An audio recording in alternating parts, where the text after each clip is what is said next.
Hello வீஃபர்ஸ், நாங்களோட Lakshmi. நீங்கள் பார்த்துருக்கிறது 0 லக்ஷ்மி. இன்னுமே பிஎஸ்ல 2 முக்கியமான விஷயம் இருக்குது. ஸோ சின்ன முக்கியமான விஷயம் அப்படிங்கிறது நம்மளுடைய சரண்யாவோட இந்த அப்டேட் உங்கள் எல்லாத்துக்கும் தெரியும். போய் சொல்லி கல்யாணம் பண்ணி வச்சுட்டு அப்படின்ட்டு, ஏன்னா 7:30 எழுத்து வச்சுருக்கா, சம்மந்தி வீட்டுக்கு போகிறோம் அப்படிங்கிற மாதிரிலாம் அப்டேட்ஸ் கொடுத்துருக்காங்க. ஆட்டோவில் போகிற மாதிரி இந்த அப்டேட்டு. இதில் நம்மளுடைய சரண்யாவுடைய காஸ்டியூம் பார்த்திங்கன்னா, தங்கமயில் வந்து இந்த ப்ரமோவில் செகண்டாக ப்ளூ அண்டு எல்லோவில் ஒரு காஸ்டியூமில் வந்திருப்பாங்க. அப்புறம் வந்து இந்த காஸ்டியூம் இதில் வந்து பார்த்திங்கன்னா, அந்த ஆதார் கார்டு எடுத்துகிட்டு வரணும் அப்படிங்கிறதுக்கு வீட்டில் வச்சுட்டேன் அப்படிங்கிற மாதிரி ஒரு பதில் சொல்லியிருப்பாங்க.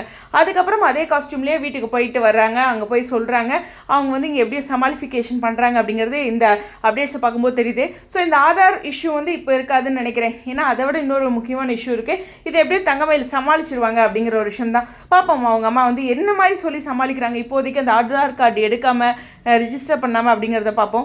அதே சமயம் இந்த இடத்துல நான் ரொம்ப நாளாக சொல்லிகிட்டு இருந்தேன், இந்த எதிர் வீட்டு ஃபேமிலி வந்து இந்த அரசியை வந்து கல்யாணம் பண்ணுறதுக்கு அவங்க பையனுக்கு ஏதாச்சும் ஒரு லிங்க் பண்ணுவாங்க அப்படின்ட்டு.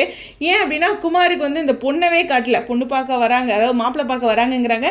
பட் பொண்ணு வீட்டு சைட்லேருந்து தான் வராங்களே வந்து பொண்ணவே காட்டல.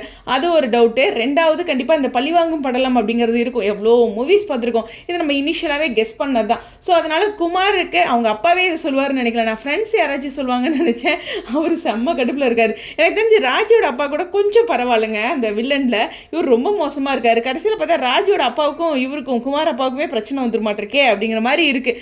ஒருத்தர் நல்லவராகவும் ஒருத்தர் ரொம்ப வில்லனாகவும் மாறிடுவாங்கன்ட்டு குமார் வீட்டு சைடு தான் சொல்கிறேன். சரி, குமாரோட அடுத்த நகர்வுகள் அப்படிங்கிறது அரசு எப்படி கல்யாணம் பண்ணுறதுன்னு இருக்கு.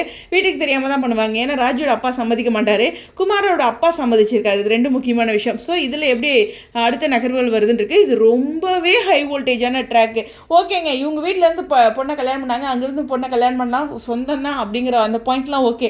பட் 2 பக்கம் பார்த்தீங்கன்னா, ராஜிக்கு சூழ்நிலை காரணமாக கல்யாணம் நடந்துச்சு, கோமதி அவர்கள் விரும்பி கல்யாணம் பண்ணாங்க. இது பழி வாங்கிறதுக்காகவே செய்யப்படுற ஒரு விஷயம் அப்படிங்கிறது தான். ஸோ எல்லா கல்யாணத்துக்கும் ஒரு காரணம் பின்னணி அப்படிங்கிறதையும் கவனிக்கக்கூடியது. எனிவேஸ், இந்த இடத்துல வந்து இதனுடைய பெரிய அதிர்வலை இருக்க போகுது அப்படிங்கிறது தான். ஒரு பெரிய ஹை வோல்டேஜ் ட்ராக் இருக்கும். இப்போ வரைக்கும் அந்த ட்ராக்னு ஓப்பன் பண்ணலை அப்படிங்கிறது தெரியுது. ஏன்னா இன்றைக்கி தான் ஆட்டோவில் போயிட்டுருக்கோம் அப்படின்ட்டு சரண்யா அப்டேட் கொடுத்துருக்காங்க. ஸோ பார்ப்போம் என்ன நடக்குது அப்படிங்கிறது. இந்த மாதத்துக்கான ஷூட்டிங் ஸ்டார்ட் ஆயிடுச்சு அப்படிங்கிறதையும் அவங்க பதிவு பண்ணியிருக்காங்க. இந்த மாதம் தனக்கு பிறந்தநாள் அப்படிங்கிற ஒரு விஷயத்தையும் சரண்யா பதிவு பண்ணது உங்களுக்கு நினைவுபடுத்திக்கிறேன். ஓகே, இந்த வீடியோ பற்றி உங்களுடைய கருத்துக்கள் சொல்லி இந்த வீடியோவில் விடைபெறேன். ஸ்டேடியம் 0 லக்ஷ்மி.